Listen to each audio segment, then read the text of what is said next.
My name is DJ E.A.S.E, aka Nightmares and Wax, PKA George Evelyn. I'm from a city in England called Leeds, in the north of England, from Yorkshire. I grew up in an area called Hyde Park in Leeds. In my neighbourhood were a lot of reggae sound systems and sound system culture, which was a big influence to me. When I was a kid, we used to go watch them build speaker boxes and stuff after school, because where they stored the speakers and stored the sound systems was in a basement near my school. So I was literally growing up around this, watching speaker boxes being built, not being allowed to go to some of the sound clashes because I was too young. So we used to sit outside the youth club listening to the windows rattling. You know, we used to listen to the tapes and stuff like that of the clashes and stuff, but like just dying to get in there. And through that I was discovering music and looking at album sleeves like Scientists and stuff like that, and all these dub albums and stuff. And because they were all like cartoon covers and stuff, I was really attracted to that as well as a kid. I was just wanted to be a part of this thing that it felt distant to me, but it was really close to me at the same time.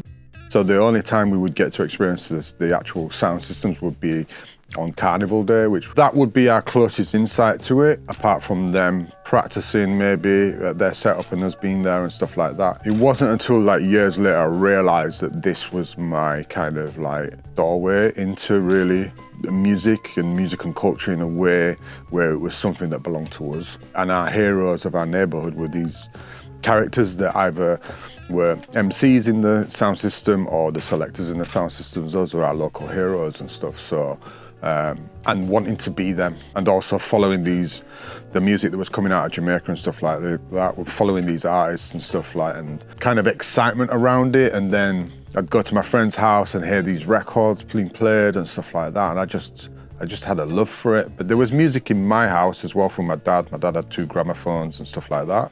So I would say that that's the bedrock and the foundation of my musical upbringing. The thread of that with sound system culture is you've got a DJ, a selector, and you have an MC. And then in '82, hip hop happened. Put the needle on the record.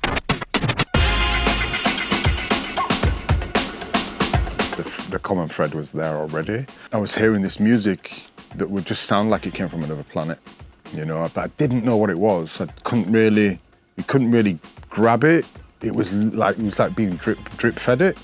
And then it wasn't until, you know, people talk about like Rapper's Delight and Sugar Hill Gang stuff, or they talk about Curtis Blow, The Breaks, and all these kind of like hip-hop stroke disco tracks. And then like Planet Rock came as well, but I still didn't know what it was, African Bambaataa and stuff like that. You get little glimpses on TV, little news flashes of stuff happening in New York, but you still didn't really have what it was. I think the defining record was Buffalo Gals by Malcolm McLaren. Not just the song, but within the music video that came out, there were the 5 elements of hip-hop in there.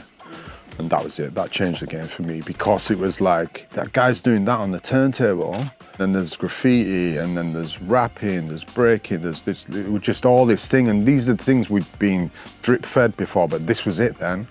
And I remember first seeing that music video, and the next day I went to school, and literally 50% of the playground were popping and breaking, you know.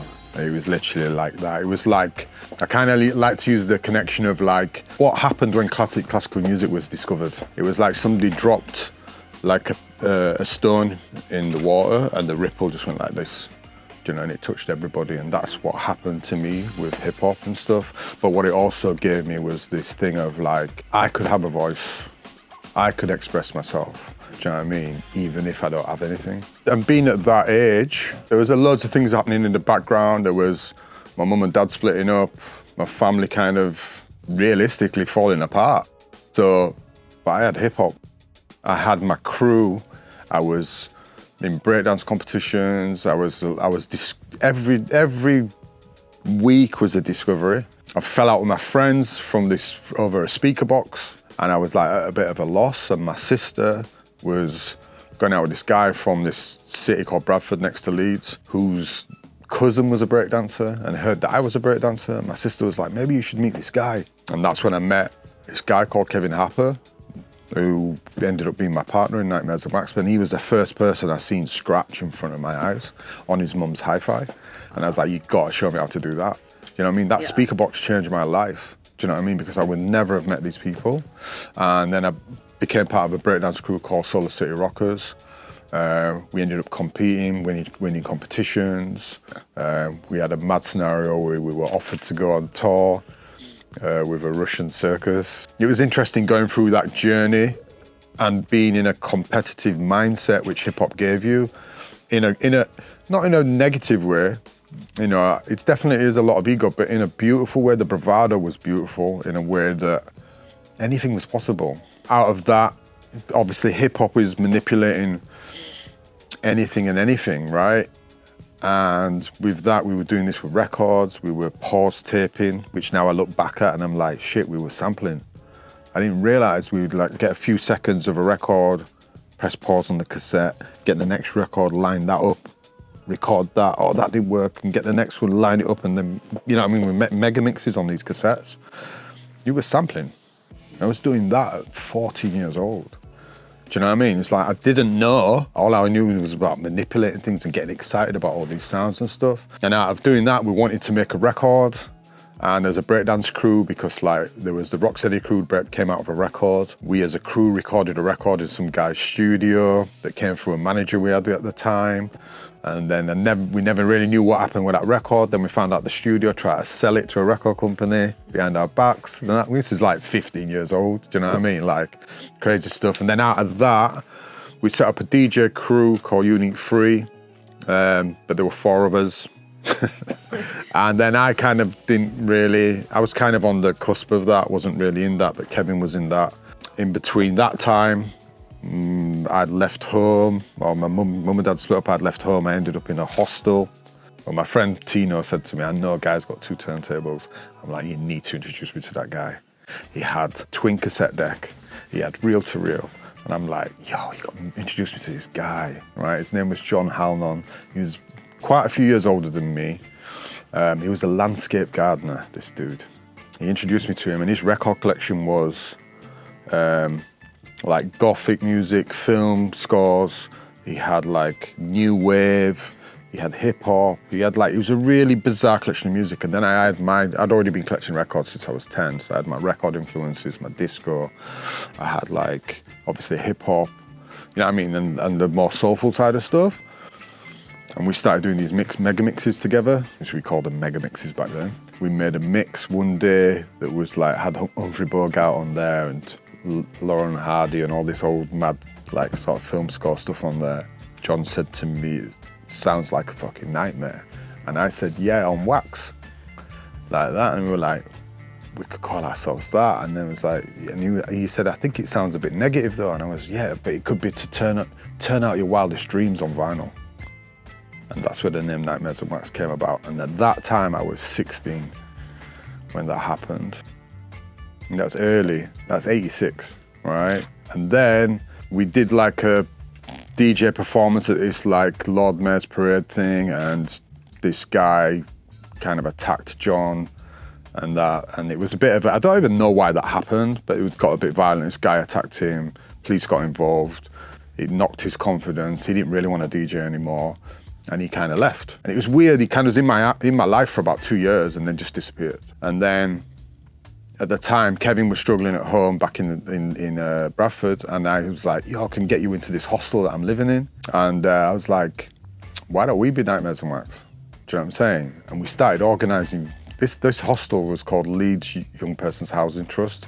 So it was for kids that were homeless and stuff. And we started organising parties in this hostel. And we got everybody who was in the hostel to be involved in that, set up a bar in the kitchen, this and that. And we were running parties in this hostel on a weekend when all the social workers were out. And we were running these illegal parties and stuff and that. And basically we became Nightmares on Wax as a DJ crew. Then obviously we had this kind of hunger to make music. We got a grant to go in a studio for one day through this social centre and stuff. And we did like a mix, kind of mega mix thing. They found us a house, we lived together. At that time, I think we were like 16, turning 17, and in my neighbourhood in Hyde Park there's a big university in Leeds, and in my neighbourhood where the university is, there's a lot of students. So in the weekend, we could walk around our streets and there'd be the student parties. This is back in the days when clubs finished at 2. There were no late night clubs. There was the blues and the shebeens that happened in the hood, in Chapeltown and stuff like that, which were mainly reggae, but they were not any after party places or anything like that. So there were student parties. So we as young kids used to go get crash these parties, and there'd be like mushrooms on the table or some weed or whatever, and we get to try this shit and da. And there's one particular time, there's a party in this basement in Leeds, and like these guys are DJing in the basement, and basically we just said to them, "Oh, if we go get our records, will you let us play?" And this guy said, "Yeah, sure." I mean, Kevin brought our records, right? We had like a pile like this each. This time we were 16, we rocked this party. And this guy, Rob, really goes, "Yo," he's like, "You want to come and play at our club night?" Right? He had a student night that was called Downbeat. He was like, "I'm going away in a few weeks." He was like, "Come down and play. I'm going to give you a 20-minute set for 2 people.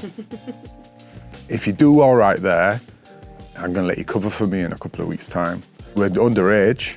We go to the club. We rock the spot. Basically, we end up covering for him a couple of weeks later. That rolled into us being 17, and we end up being co-promoters of the night. I come out of the breakdance background. I come back out of the battling background. So in Leeds, you've got all these other crews that are like, "What the fuck? Why are these guys playing in town?" Do you know what I'm saying? Like, we had so much hate, it was next level, because it was like nobody could understand how we managed to get. There weren't many people that looked like me or Kevin that DJ'd in town. And so we got a lot of shit from that, but it gave us so much energy.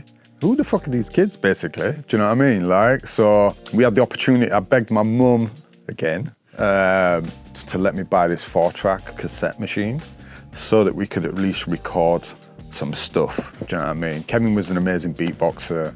We always had ideas for tunes and stuff like that, and managed to buy this 4-track cassette, and then I bought a Casio SK1 sampler, tiny sampler, 1.6 second sampling time. Borrowed somebody's 808 drum machine, and we made some demos, and then we took them down on cassette and tried them at the club, and that was the first time. Even though it was samples and stuff, playing anything that was your own, the place going absolutely berserk, and me and Kevin crouched behind the DJ booth, scared, laughing, wanting to cry, like every emotion like went through our body, like, and we couldn't believe it. We rewound this song. It was a song called Let It Roll. We rewound it like, must have been like 8 times, man. The place went berserk. And then afterwards, people were like, "What the fuck's that tune, man?" Do you know what I mean? We had other crews coming up to us. After the club, there's like these kebab shops and shit on the street. We had other crews coming up to us going, "What's that fucking tune, man?" Do you know what I mean? Like that. And we're like, "It's ours, man. It's not your fucking tune, man. That's some promo shit. That's not your tune," like that. People, and like, we were just like, and it was pretty intense. But when they walked away, we just looked at each other, me and Kevin, we're like, "Shit, man." You know what I mean? And then it was like, we should try to get a record deal. And this now rolls into 88, 18, trying to get a record deal. And everybody was turning us down. Literally everybody was like, no, right? And then through a friend of ours, a girl called Annabelle, we met her boyfriend who was from New York. And he was like, "If you guys are ever in New York, man, stay with me, da-da-da-da-da," like this. 6 months later, like, we basically, when we had this residency, we were making money.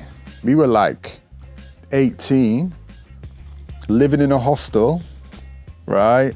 Making money, right? Like literally, I had no responsibilities. I lived in a hostel. Like literally, it was insane. The government was covering our asses. We were like DJing I wouldn't say on the side, we were DJing. So all we used to do every Monday when we picked up as money, you go get straight on a bus, just spend all our wages on music, do you know what I mean? But then when we met this guy who was from New York, we started saving, and we were like, "Let's go to New York, man." And we went to New York, 19 years old, February 89, we went to New York and tried to shop her demos there, do you know what I mean? Went to Profile, Select, Electra, Mars nightclub, which with Dave Morales was playing. We went to Red Zone. We had the New York experience. We went to some hip hop parties and stuff. We were 19, man. For us, it was like going to Mecca. It was edgy, really edgy, but it was amazing. Obviously bought a load of records. We came back. We still had our club night going on. On the way back, I said to Kevin, I said, "You know what? We need to put this record out ourselves." Borrowed £400 off my brother, pressed up 2,000 records, borrowed my friend's driving license, hired a car, And I drove to every record store in the country. Within 2 weeks, we sold 2,000 copies. And that was the kickoff in '89. And then the summer of '89 was just insane. In summer of '88, people talk about in England because of the whole ecstasy and that scene happening, which kind of came from the hood, but also came through the football kind of network as well, the hooligans and stuff. All of a sudden, we're seeing the same people on the dance floor together, going at our parties and going, what the fuck's going on here? We weren't doing anything. We were anti all that shit. Smoked a bit of weed, maybe tried some mushrooms, maybe tried a bit of speed once. Do you know what I mean? But like, we were hip hop, man.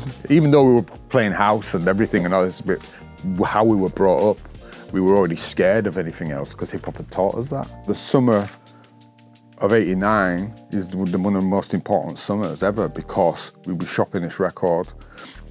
All the illegal raves were happening. We were going to these raves in abattoirs and fucking mad places with 10,000 people in and shit like that.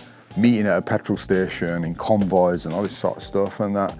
And then you'd be there and like your tune's dropping and there's 10,000 people going crazy. We were just like, it was insane, like insane. It was like we went from a crew from the hood to then experiencing this. It just went woof like that. But also at the same time, the country were going through so much shit. We had the Thatcher era, socialist things were not good. So we were living for the weekend in a way that was just like, you felt like you was in a revolution.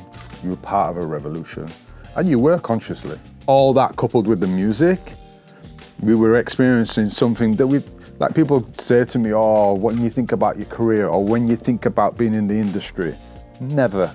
It's never been a thought because it wasn't about that. It's never been about that. It was always about the music and the love of what you're doing and the journey of it, do you know what I mean? So that's I know you only asked me one question, but that's the long kickoff of how it all started. It's like when somebody asks me or tell me how it's impossible for me not to tell it without connecting the dots. Do you know what I mean? It's like, and it's not that the realization of this stuff has happened through the years of interviews.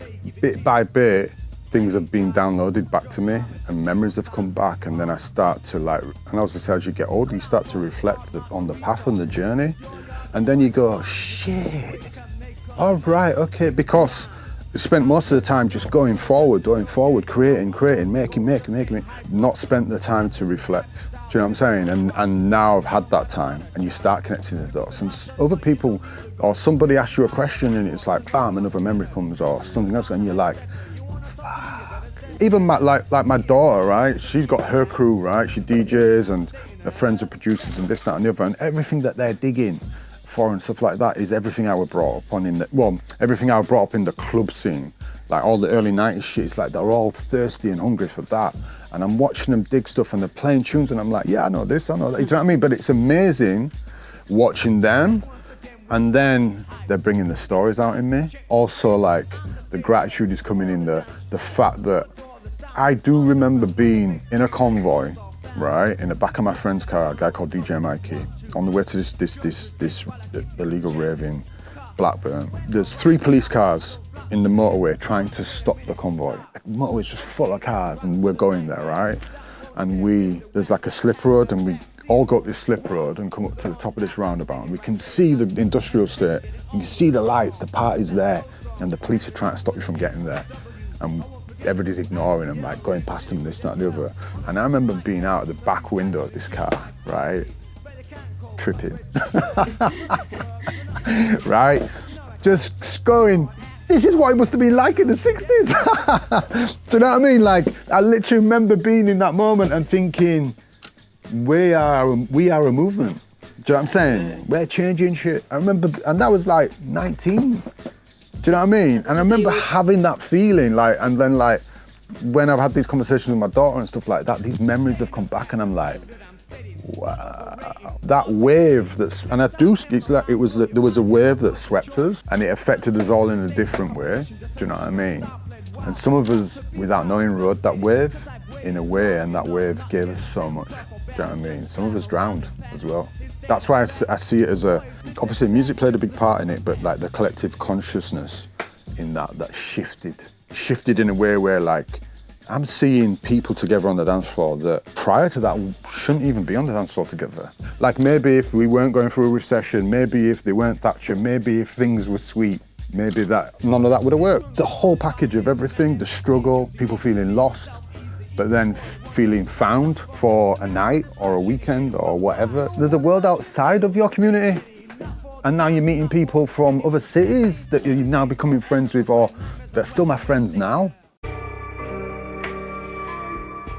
The internet, right, is amazing, and it's been amazing, and it's definitely served, even me personally, you know, it's served in such a magnificent way. The issues that have come from that are accessibility has become devalued, right? I can look in my record collection, and I know the journey I took to get that record.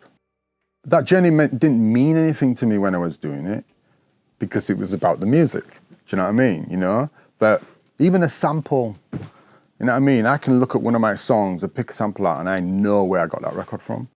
I know where I got that inspiration from, and it might, like I took a romantic trip with my wife to Brittany and there was an antique shop there and there was a Linda Clifford record there. Oh, I'm gonna buy it. Then it ended up on one song. Do you know what I'm saying? Like, it's tangible, right? Accessibility, as far as people being able to hear your music from all over the globe in the most remote places, is a beautiful thing. Do you know what I mean? And has definitely kept my music alive. But then, if everything is available to everybody, when it comes to acquiring music, or the way you go about acquiring music, then depending on the collector and the person that's receiving that music, it, like I say, it's a personal thing. Do you know what I mean? But there are downfalls to it, because if you're using one medium to get your music and that becomes your go-to, then your story becomes limited. It's no disrespect to all them sites that offer a service in any way, because they benefit somebody, you know what I mean, in some way. Do you know what I mean? Not just the person that owns it, even though we can go into that one and the revenues and all that sort of stuff. But it's still benefiting a lot of people. There's a lot of people that would never even know about this, that, or the other if it wasn't for that platform, you know? So it's not, and it's not new either, because like when the iPod happened and when iTunes happened, what was that fight for? The fight for was being the main media player in your home. That was the technological fight. Do you know what I mean? Sony was trying to get in there, Microsoft trying to get, do you know what I mean? There was a fight to be the main port. Then Spotify, or Napster should I say, comes along. But it's all a path, do you know what I mean? So like, you know, they are definitely things that have affected musicians in a way where they're not getting what they should get. Do you know what I mean? But I think also as a musician, you shouldn't rely on one source. Do you know what I mean? Like when the iTunes thing happened, I remember like, you know, people complaining about the royalty rates and all this sort of stuff. And I was just like, and I remember having this discussion with the label as well. And I was like, if you're not part of it, what are you going to be? So I know there's some people that are resisting some of these platforms and doing their own thing. Some people are doing it really well. Do you know what I mean? But at least they're doing something. You know what I mean? I think that it's too easy to complain about things rather than do something.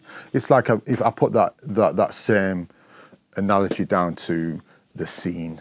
If you're complaining about the scene, do something. That's what we had to do. It's like that would never have happened if we hadn't have done something. And I think the same applies for your music. You have to find ways of getting it. You have to create your world, but first and foremost, and then invite people into it. I was producing a track for a really good friend of mine, an artist called Moses, and he was like, "Yeah, I want you to do a song on my album." I'd had my eye on this song, Private Number, for a while, and I thought maybe if I could use the inspiration of the sample, but don't use the sample. At the time, we were sending files back and forth, and for some reason, the file was named Fuzz. I don't know why. I couldn't understand why the file was named Fuzz. I didn't have a working title because it wasn't my song. It was Moses' song. He is obviously receiving the same file. So he writes his song, releases his song, and he calls it Fuzz. And I'm like, bro, I'm like, and he was like, well, he thought I called it fuzz. And I'm like, nah, I thought you called it fuzz. So the tune's called Fuzz, right? And if anybody listens to that record, right, they will hear the roots of You Wish, right? And this time, which is 2005, I was writing In a Space Out of Sound. It was coming towards finishing the album.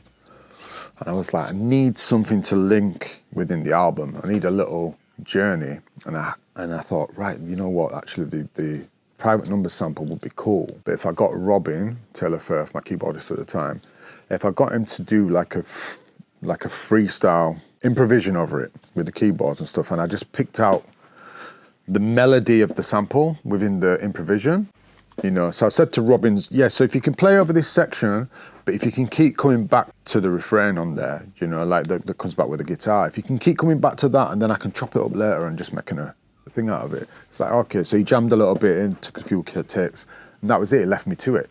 And I went in there and I chopped up the performance. I literally did that in 2 hours. And that was it, that was the link. Like the songs on that album I spent months and weeks on. Months and weeks on, do you know what I mean? And like, what happened then in 2007, the album came out 2006. 2007, the Gorillaz used the song on a mix on Pandora. And then in end of 2008, You Wish is #1 on the Beatport Chill Out thing. And then it was for like 2-3 years. I'm like, what's going on? Like that, do you know what I mean? And then I think it went back to #1 in 2011 or something stupid. And I'm like, what's going on? And I didn't have any clue. I didn't have no clue about any of this sort of stuff. And it just went viral in America, basically. And then that rippled back here. And I'm like, isn't that something? I was just like, you spend 2 hours. But it's also interesting that, you know, for me, it's not about how much time you focus on a piece of music. It's about how much you're not in the way of the creation. Because the idea was already there. And I went, I'm going to do this, this, and this. If you can play this, and this. I didn't really think about it. Like, I can contemplate and spend time on creation of something. Do you know what I mean? But that, I just went bam, bam, bam, bam, bam, bam. And that's because I was not in the way, you know, and I believe that all creation is channeled. It's kind of apt that it's called You Wish, you know, for me, so. You know what, it's crazy I don't even have a copy of it. I need to tell the backstory of actually the song because, like, I think it was 87 was the first time I discovered that song. Once I heard it, I was just like, oh my God, one day, when I get a sampler, I'm going to sample this record. Because I only had 1.6 seconds sampling time on the Casio. Or what I used to do is, and obviously, because of the record being slow, I'm wanting to get a full bar, right? So I'd spin the record as fast as I could with my hand and hit the sample button to try catch it. And then I'd play it down the scale to the tempo I wanted it at to catch the loop.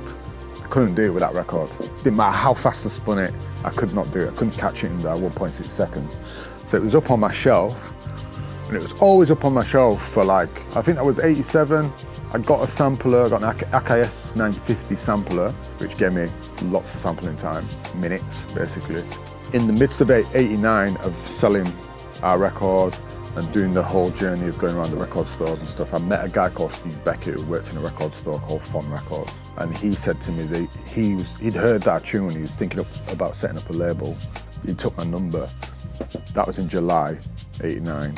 He messaged me in September and said, do you want to remix Dexterous, which was on our original release? I was like, and put it out on our label, which was Warp Records. So we ended up being the second release on Warp. So by the end of 89, we'd signed a one single deal, became a 3-single deal. Then in 90, it was like, we signed an album deal. In that time, I'm already like sampling, because I got this new sampler. I'm just building this library of like loops and stuff like this. And I had these tapes called Experience that we always used to listen to after hours. I'm already in my mind, I'm gonna do an album, an instrumental hip hop album. I'd already got the name, Smoker's Delight. I'm gonna do that. We're doing a Word of Science now for Warp, right? And I'm like, Kevin's like, wow man, why don't you put that tune on the album and like that? I'm like, yeah, all right then, like, do you know what I mean? So I sampled Summer in the City, and because I had this ample amount of time, I sampled different sections of it and built a whole arrangement of it. So the first version of it was Night's Interlude, which is on A Word of Science. The second version of it on Smoker's Delight is Night's Intralude, which then we've collaborated with Robbie Taylor Firth on keys and brought more kind of like instrumentation on it, more musical playing on it. A good friend of ours, co-founder of What Records, no longer with us, R.I.P. Rob Mitchell, says, why don't you do a string arrangement? Why don't you record it with strings? It'd be amazing if you did a version like that. And I'm like, really, you think so? And it's like, we could afford to do it because of the success of Smoker's Delight. So that's when we're like, I need to clear this sample though, because now we've got heat, we've got attention. Back in the days, we were pretty guerrilla about things, do you know what I'm saying, and stuff, so you just sampled anything. I was like, well, I'm not gonna straight up sample it, I'm gonna do an adaptation. That's what I'm gonna do, I'm gonna use the inspiration. The string lines and everything's already been written by us and Robin Taylor Firth, and then everything else is gonna get played live. You know what I mean? I'm gonna do the beats. I got in touch with their publishers and got in touch with his management. They're like, if you're gonna sample, this is like early mid-90s, like, if you're gonna sample Quincy Jones, you're gonna have to explain why, because he's not gonna let anybody sample him, sort of thing. So I basically just went and wrote a letter. He's such a big inspiration for me. Just his journey of how he came through so much and how music was changing around him so much and how he stuck true to what he believed in. Even when jazz went to doo-wop and he felt it was really commercial, he just left and went and played underground clubs in Paris. It's just like, just that whole thing, like, and then came back and writes Hit the Road Jack and smashes it. You know what I mean? Just that whole thing of like sticking to your guns. It resonates with me because it's so important for any musician to do that, because it's not about what the outside is saying. Even though you might draw inspiration from that, it's so important for you to do what you feel, because what you feel is what people are going to be attracted to, the authenticity of that, do you know what I mean? So I wrote all this in the letter about what he meant to me, what his music means to me, and just all along them lines and stuff like that. And then yeah, we got a response back. Whether he even read the letter I'll never know. Do you know what I mean? I don't know whether it was a hurdle created by management or the publishers just to see. You know, obviously it was like, right, you want me to tell you why? I'll tell you why, because I got a truth to tell, you know? So that's how that came about, and that's how the song got cleared and stuff like that. So, but the journey of that sample, and I think what's interesting about for anybody who wants to check it out, if you listen to the 3 versions of that song, you can hear the evolution of Nightmares at Once. That was at Angel Studios, London, which was a crazy time because within that 5 days, I went to London to go do that session, and Robin sat in on the session with us as well, helped guide, because Robin's classically trained and stuff, do you know what I mean? Which is why our combination works so well together, because of my background and where I come from. And having somebody classically trained, it's like a beautiful clash, do you know what I'm saying, that just created this magic and stuff. I went to London, did the recording, and then immediately got on a flight and went and did a recording session with De La Soul and O.C., all in 5 days, and I came back and I was like, and then I was like with my crew and my friends, and they were like, where have you been? You never told us you were doing that. I was just like, I didn't have time. just happened, you know what I mean, you know, and stuff. So that was a mad time. That was like 97 or something like that. To me, it's what catches my ear, first and foremost, and then the curiosity of why it catches my ear, and then what I think I can hear. Because I'm always looking for the ghost in the sample. It's not necessarily what is prominent, because the ghost is where then I start picking out melodies, and then I work on recreating or creating the melodies that are not actually there. And that's how it kind of evolves and morphs. And then sometimes, like I say, it's not set in stone of the process, because it depends on what's happening sonically. But to me, it's more about pulling that inspiration out and then, You know, sometimes I build a song and then I remove the sample. I don't use the sample. All musicians are inspired by musicians, right? So to me, it's that, you know. Sometimes it's just a straight up loop and it's because there's something hypnotic about it that it's just, I could listen to this forever. That feeling of I can listen to it forever, to me, is where I go, all right, well, that means there's a tunnel, there's a journey I can go down into this, and there's so many things that could come off of it. So that's how I see sampling. What caught my ear in the first place?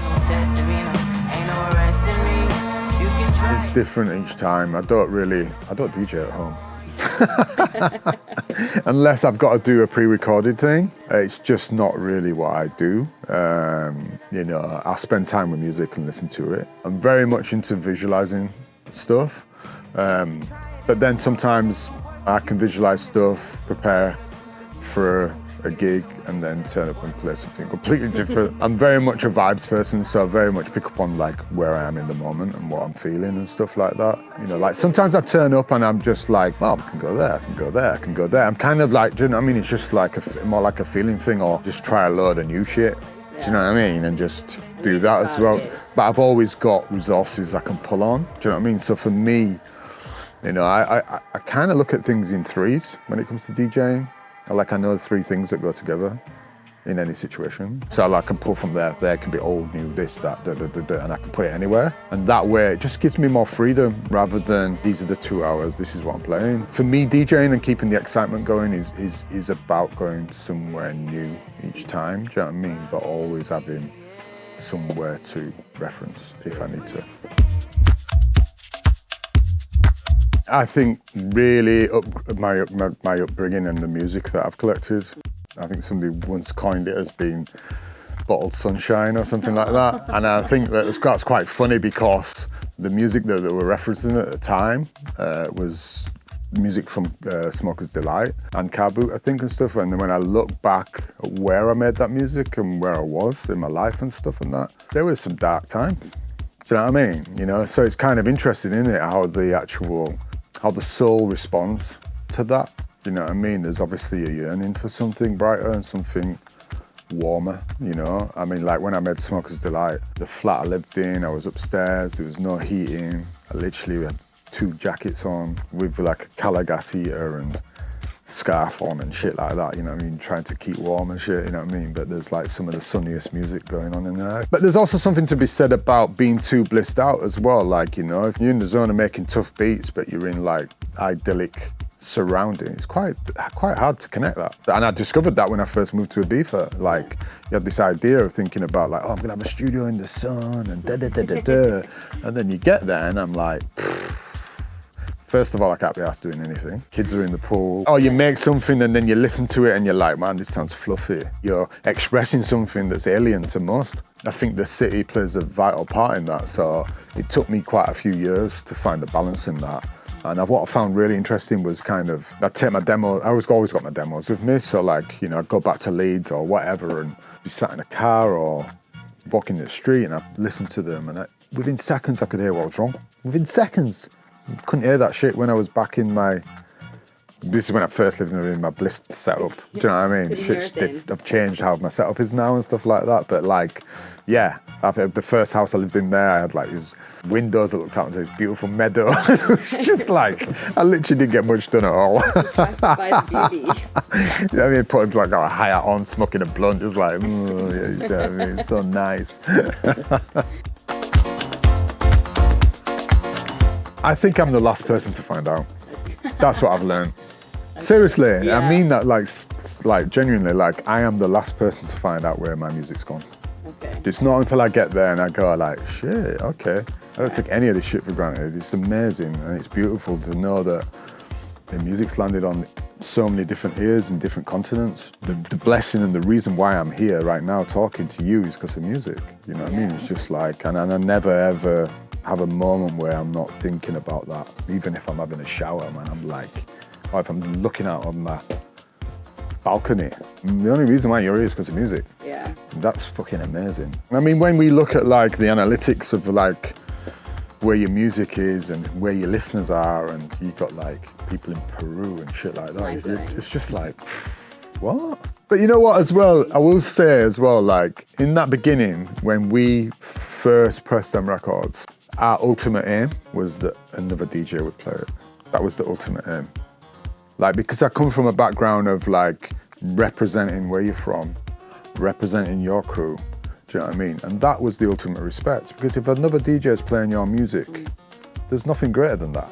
It was not about chart position or buzzes or how many you sold. It was just for somebody else to play your tune. That's the driving force. Do you know what I'm saying? You know, and I look back on that now and I'm like, wow, that's beautiful. That's so powerful. So now anything else is like absolutely mind-blowing, because it's just like, what? Like, really? I have a lot of gratitude for that. My biggest vice? Wow. Love. Love is my biggest vice. Yeah, definitely love. And, you know, showing it, feeling it, spreading it, being it. Amazing. Thank you so much. Cool. Nice and easy.